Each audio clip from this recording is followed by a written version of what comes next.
Сант Марк суманд бол одоо бас хайгуулын лицензтэй 3 компани байгаа. За хоёр нь бол одоо нэлийн дээд шүүхт ялагдсан. Нэлийн их асуудал дагуулад суман дээр одоо яг шүүхийн шийдвэр дээр сумын засаг даргыг одоо менежментийн төлөвийг нь батал гэсэн ийм шийдвэр гарсан. Тэгээ менежментийн төлөвийг нь аваад үзэхэд бол ерөөсөө менежментийн төлөвөө хангалтгүй. Нэгдүгээрт, хоёрдугаар сум орон нутагтай хамтран ажиллах гэрээ хийдгүү.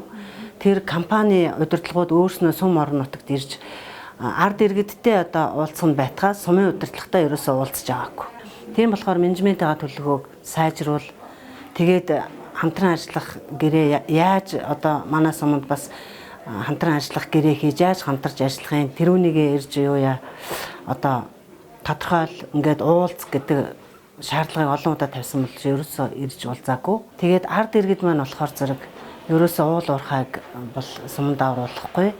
Яагаад гэвэл манай говийн сумууд одоо цахим мандал тэгээл дөрвөлжин ургамал гээд үнэхээр бид нар одоо харахад бэрх болцсон байна. Малчтын маань бэлчээр одоо дуусч байна. Бид нар нутаг орноо ийм болгохыг хүсэхгүй байна. Ерөөсөө хайгуулыг бол хийлэхгүй, суманд хийлэхгүйгээд ард иргэд маань зөвшөөрдгөө. За дарга мань та тэрүүнийг л зурх юм бол одоо энд амьдсан эрг байхгүй.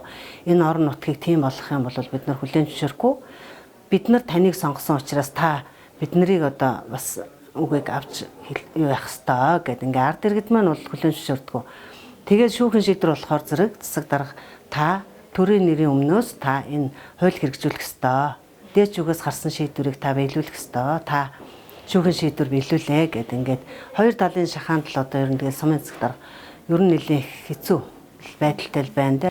Ер нь хайгуулын лицензийг одоо олгохдоо хамгийн ихэнд одоо тэр байгаа газрын сум орон нутгийн ард иргэд удирдлагуудаас л эхэлж саналыг авдаг байх шаардлагатай л гэж бодож байна.